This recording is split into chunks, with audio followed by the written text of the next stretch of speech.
कृपा कर हमारे चैनल जंगल सफारी को सब्सक्राइब जरूर करें। धन्यवाद। बुआजी की आंखें। प्रद्युम्न सिंह नाम का एक राजा था। उसके पास एक हंस था। राजा उसे मोती चुगाया करता और बहुत लाड़ प्यार से उसका पालन किया करता। वह हंस नित्य प्रति सायंकाल राजा के महल से उड़कर कभी किसी दिशा में और कभी किसी दिशा में थोड़ा चक्कर काट आया करता। एक दिन वह हंस उड़ता हुआ दीवान जी की छत पर जा बैठा। उसकी पुत्रवधू गर्भवती थी। उसने सुन रखा था कि गर्भावस्था में यदि किसी स्त्री को हंस का मांस खाने को मिल जाए तो उसकी होने वाली संतान अत्यंत मेधावी, तेजस्वी और भाग्यशाली होती है। अनायास ही छत पर हंस आया देखकर उसके मुंह में पानी भर आया। उसने हंस को पकड़ लिया और रसोई घर में ले जाकर उसे पकाकर खा गई। इस बात का पता न उसने अपनी सास को लगने दिया, न ससुर को और न पति को ही, क्योंकि उसे भय था कि अगर राजा को इस बात का सुराग लग गया तो बड़ा अनिष्ट हो जाएगा। उधर जब रात होने पर हंस राजमहल में नहीं पहुंचा तो राजा रानी को बहुत चिंता हुई। उनका मन आकुल व्याकुल हो गया। चारों ओर उसकी खोज में आदमी दौड़ाए गए, लेकिन हंस कहीं हो तब मिले न। राजा ने अड़ोस पड़ोस के शहरों कस्बों में भी सूचना कराई कि अगर कोई हंस का पता लगा सके तो राज्य की ओर से उसे बहुत बड़ा पुरस्कार दिया जाएगा। 10-20 दिन निकल गए, कुछ भी पता नहीं लग सका। चूंकि वह हंस राजा और रानी को बहुत प्रिय था, अतः वे उदास रहने लगे। एक दिन एक कुटनी राजा के पास आई और बोली कि वह हंस का पता लगा सकती है, लेकिन उसे थोड़ा सा समय चाहिए। राजा ने कहा, मेरे राज्य के पंडित, ज्योतिषी, हाकिम, हुक्काम और मेरे इतने सारे गुप्तचरों में कोई भी पता नहीं लगा सका, तुम कैसे पता लगा सकोगी? कुटनी ने कहा, मुझे अपनी योग्यता पर विश्वास है। अगर अन्नदाता का हुक्म हो तो एक बार आकाश के तारे भी तोड़कर ले आऊं। आप मुझे थोड़ा सा समय दीजिए और आवश्यक धन दे दीजिए। उसे वापस ला सकूं या नहीं, लेकिन मैं आपको विश्वास दिलाती हूं कि उसका अता पता अवश्य ले आऊंगी। राजा ने स्वीकार कर लिया और कुटनी अपने उद्देश्य की सिद्धि के लिए चल पड़ी। सबसे पहले कुटनी ने यह पता लगाया कि शहर के धनिक घरों में कौन कौन स्त्री गर्भवती हैं। उसे पता था कि गर्भावस्था में किसी स्त्री को यदि हंस का मांस मिल जाए तो वह बिना खाए नहीं रहेगी। साथ ही यह भी जानती थी कि साधारण घर की कोई स्त्री राजा का हंस पकड़ने का साहस नहीं कर सकती। खोजते खोजते उसे पता लगा कि दीवान की पुत्रवधू गर्भवती है। अतः उसके मन में संदेह हो गया कि हो सकता है राजा का हंस उड़ते उड़ते किसी दिन इनके घर की छत पर आ गया हो और गर्भावस्था में होने के कारण लोभवश स्त्री उसे खा गई हो। कुटनी ने सोचा, किसी भी स्त्री के साथ निकटस्थ मैत्री करने के लिए उसके पीहर के हालचाल जानना आवश्यक है। इसलिए कुटनी उसके पीहर के गांव पहुंची। वहां जाकर उसने पीहर वाले सारे लोगों के नाम धाम तथा उनके घर में बीती हुई खास खास पुरानी घटनाओं की जानकारी ली। उसे पता लगा कि दीवान जी की पुत्रवधू की बुआ छोटी उम्र में ही किसी साधु के साथ चली गई थी और आज तक लौटकर नहीं आई है। उसने सोचा, अब दीवान जी के घर जाकर उनकी पुत्रवधू की बुआ बनकर भेद लेने का अच्छा अस्त्र अपने हाथ आ गया। वह दीवान जी के घर गई। उनकी पुत्रवधू के साथ बहुत स्नेह ममत्व की बात करने लगी और बोली, बेटी, मैं तेरी बुआ हूँ। हम दोनों आज पहली बार मिली हैं। तुम जानती ही हो कि मैं तो बहुत पहले घर छोड़कर एक साधु के साथ चली गई थी। हाल ही में घर लौटकर आई और भाई से मिली तो उसने बताया कि तुम यहाँ ब्याही गई हो और तुम्हारे ससुर राज्य के दीवान हैं। यह जानकर मन में तुमसे मिलने की बहुत उत्कंठा हुई तो यहाँ चली आई। तुम्हें देखकर मेरे मन में बहुत ही हर्ष हुआ। भगवान तुम्हें सुखी रखे और तुम्हारी कोख से एक कांतिवान तेजस्वी पुत्र पैदा हो। मैं परसों वापस जा रही हूँ और तुम्हारे लड़का होने के बाद भाई भाभी को साथ लेकर बच्चे को देखने और उसका लाड़ चाव करने यहाँ आऊंगी। दीवान की पुत्रवधू ने अपने भोलपन के कारण उसकी बातों का विश्वास कर लिया और बोली, बुआ जी, आप आई हैं तो 10-20 दिन तो यहाँ रहिए। जाने की इतनी जल्दी भी क्या पड़ी है।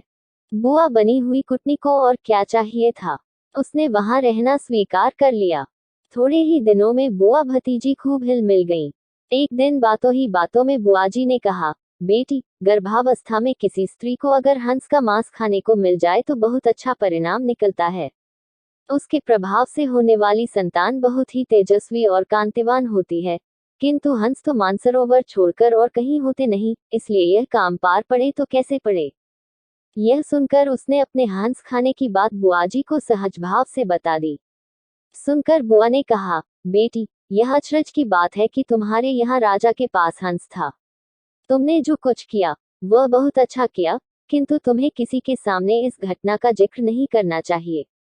मेरे सामने भी नहीं करना था, लेकिन खैर, मुझसे कही हुई बात तो कही जाने वाली नहीं है, इसलिए जिक्र कर दिया तो भी कोई बात नहीं। कुछ दिन और बती गए, तब कुटनी ने कहा, बेटी, अगर भगवान के सामने तुम हंस खाने की बात स्वीकार कर लो तो हंस की हत्या का पाप तो सिर से उतर ही जाएगा, सुपरिणाम भी द्विगुणित होगा। मंदिर के पुजारी से कहकर मैं ऐसी व्यवस्था कर दूंगी कि जिस वक्त वहां तुम सारी घटना बताकर अपराध स्वीकार करो, उस वक्त पुजारी भी वहां नहीं रहे तथा और भी कोई न रहे, हम दो ही रहेंगी। उसने ऐसा करना स्वीकार कर लिया। कुटनी लुक छिपकर राजा के पास पहुंची और बोली, आपसे वायदा किया था, उसके अनुसार हंस का अता पता लगा लाई हूँ। ऐसा कहकर उसने सारी घटना राजा को बताई। राजा ने कहा, इसका प्रमाण क्या है? वह बोली, फला दिन आप मंदिर में आ जाएं और हंस खाने वाली स्त्री की स्वीकारोक्ति स्वयं अपने कानों सुन लें। राजा ने ऐसा करने की हाँ भर ली। नियत दिन समय से कुछ पहले पूर्व योजना के अनुसार कुटनी ने राजा को एक जरा ऊंचे स्थान पर रखे हुए एक बड़े से ढोल में छिपा दिया और बुआ भतीजी मंदिर पहुंची। मंदिर का पट खुला था। पुजारी या और दूसरा कोई भी व्यक्ति वहां नहीं था। अब बुआजी ने शुरू किया, हाँ तो बेटी, क्या बात हुई थी उस दिन? दीवान की पुत्रवधू ने घटना आरंभ की। वह थोड़ी सी घटना ही कह पाई थी कि कुटनी ने सोचा, राजा ध्यानपूर्वक सुन तो रहा है न, इसलिए वह ढोल की तरफ इशारा करके बोली, ढोल रे ढोल, सुन रे बहू का बोल। उसका इतना कहना था कि भतीजी का माथा ठनका। उसे वहम हो गया कि हो न हो, दाल में कुछ काला है। मालूम होता है मैं तो ठगी गई हूँ। वह चुप हो गई। बुआ बोली, हाँ तो बेटी, आगे क्या हुआ? इस पर भतीजी बोली, उसके बाद तो बुआजी मेरी आंख खुल गई, सपना टूट गया। ज्यों ही भतीजी की आंख खुली, त्यों ही बुआजी की आंखें भी खुली की खुली रह गईं। उसके पांव तो भतीजी से भी भारी हो गए और उसके लिए उठकर खड़े होना भी मुश्किल हो गया। बदी का फल। किसी गांव में दो मित्र रहते थे। बचपन से उनमें बड़ी घनिष्ठता थी। उनमें से एक का नाम था पापबुद्धि और दूसरे का धर्मबुद्धि। पापबुद्धि पाप के काम करने में हिचकिचाता नहीं था। कोई भी ऐसा दिन नहीं जाता था जबकि वह कोई न कोई पाप न करे। यहाँ तक कि वह अपने सगे संबंधियों के साथ भी बुरा व्यवहार करने में नहीं चूकता था। दूसरा मित्र धर्मबुद्धि सदा अच्छे अच्छे काम किया करता था। वह अपने मित्रों की कठिनाइयों को दूर करने के लिए तन, मन, धन से पूरा प्रयत्न करता था। वह अपने चरित्र के कारण प्रसिद्ध था। धर्मबुद्धि को अपने बड़े परिवार का पालन पोषण करना पड़ता था। वह बड़ी कठिनाइयों से धनोपार्जन करता था। एक दिन पापबुद्धि ने धर्मबुद्धि के पास जाकर कहा, मित्र, तूने अब तक किसी दूसरे स्थानों की यात्रा नहीं की, इसलिए तुझे और किसी स्थान की कुछ भी जानकारी नहीं है। जब तेरे बेटे पोते उन स्थानों के बारे में तुझसे पूछेंगे तो तू क्या जवाब देगा? इसलिए मित्र, मैं चाहता हूं कि तू मेरे साथ घूमने चल। धर्मबुद्धि ठहरा निष्कपट। वह छल फरेब नहीं जानता था। उसने उसकी बात मान ली। ब्रह्मांड से शुभ मुहूर्त निकलवा कर वे यात्रा पर चल पड़े। चलते चलते वे एक सुंदर नगरी में जाकर रहने लगे। पापबुद्धि ने धर्मबुद्धि की सहायता से बहुत सा धन कमाया। जब अच्छी कमाई हो गई तो वे अपने घर की ओर रवाना हुए। रास्ते में पापबुद्धि मन ही मन सोचने लगा कि मैं इस धर्मबुद्धि को ठग कर इस सारे धन को हथिया लूं और धनवान बन जाऊं। इसका उपाय भी उसने खोज लिया। दोनों गांव के निकट पहुंचे। पापबुद्धि ने धर्मबुद्धि से कहा, मित्र, यह सारा धन गांव में ले जाना ठीक नहीं। यह सुनकर धर्मबुद्धि ने पूछा, इसको कैसे बचाया जा सकता है? पापबुद्धि ने कहा, सारा धन अगर गांव में ले गए तो इसे भाई बंटवा लेंगे और अगर कोई पुलिस को खबर कर देगा तो जीना मुश्किल हो जाएगा। इसलिए इस धन में से आवश्यकता के अनुसार थोड़ा थोड़ा लेकर बाकी को किसी जंगल में गाड़ दें। जब जरूरत पड़ेगी तो आकर ले जाएंगे। यह सुनकर धर्मबुद्धि बहुत खुश हुआ। दोनों ने वैसा ही किया और घर लौट गए। कुछ दिनों बाद पापबुद्धि उसी जंगल में गया और सारा धन निकालकर उसके स्थान पर मिट्टी के ढेले भर आया। उसने वह धन अपने घर में छिपा लिया। 3-4 दिन बाद वह धर्मबुद्धि के पास जाकर बोला, मित्र, जो धन हम लाए थे वह सब खत्म हो चुका है। इसलिए चलो जंगल में जाकर कुछ धन और ले आएं। धर्म बुद्धि उसकी बात मान गया और अगले दिन दोनों जंगल में पहुंचे। उन्होंने गुप्त धन वाली जगह गहरी खोद डाली, मगर धन का कहीं भी पता न था। इस पर पाप बुद्धि ने बड़े क्रोध के साथ कहा, धर्म बुद्धि, यह धन तूने ले लिया है। धर्म बुद्धि को बड़ा गुस्सा आया। उसने कहा, मैंने यह धन नहीं लिया। मैंने अपनी जिंदगी में आज तक ऐसा नीच काम कभी नहीं किया। यह धन तूने ही चुराया है। पाप बुद्धि ने कहा, मैंने नहीं चुराया, तूने ही चुराया है।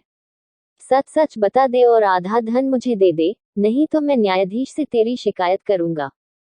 धर्म बुद्धि ने यह बात स्वीकार कर ली। दोनों न्यायालय में पहुंचे। न्यायाधीश को सारी घटना सुनाई गई। उसने धर्म बुद्धि की बात मान ली और पाप बुद्धि को 100 कोड़े का दंड दिया। इस पर पाप बुद्धि कांपने लगा और बोला, महाराज, वह पेड़ पक्षी है। हम उससे पूछ ले तो वह हमें बता देगा कि उसके नीचे से धन किसने निकाला है। यह सुनकर न्यायाधीश ने उन दोनों को साथ लेकर वहां जाने का निश्चय किया। पाप बुद्धि ने कुछ समय के लिए अवकाश मांगा और वह अपने पिता के पास जाकर बोला, पिताजी, अगर आपको यह धन और मेरे प्राण बचाने हो तो आप उस पेड़ की खोखर में बैठ जाएं और न्यायाधीश के पूछने पर चोरी के लिए धर्म बुद्धि का नाम ले दें। पिता राजी हो गए। अगले दिन न्यायाधीश, पाप बुद्धि और धर्म बुद्धि वहां गए। वहां जाकर पाप बुद्धि ने पूछा, ओ वृक्ष, सच बता, यहाँ का धन किसने चुराया है। खोखर में छिपे उसके पिता ने कहा, धर्म बुद्धि ने। यह सुनकर न्यायाधीश धर्म बुद्धि को कठोर कारावास का दंड देने के लिए तैयार हो गए। धर्म बुद्धि ने कहा, आप मुझे इस वृक्ष को आग लगाने की आज्ञा दे दें। बाद में जो उचित दंड होगा उसे मैं सहर्ष स्वीकार कर लूंगा। न्यायाधीश की आज्ञा पाकर धर्म बुद्धि ने उस पेड़ के चारों ओर खोखर में मिट्टी के तेल के चिथड़े तथा उपले लगाकर आग लगा दी।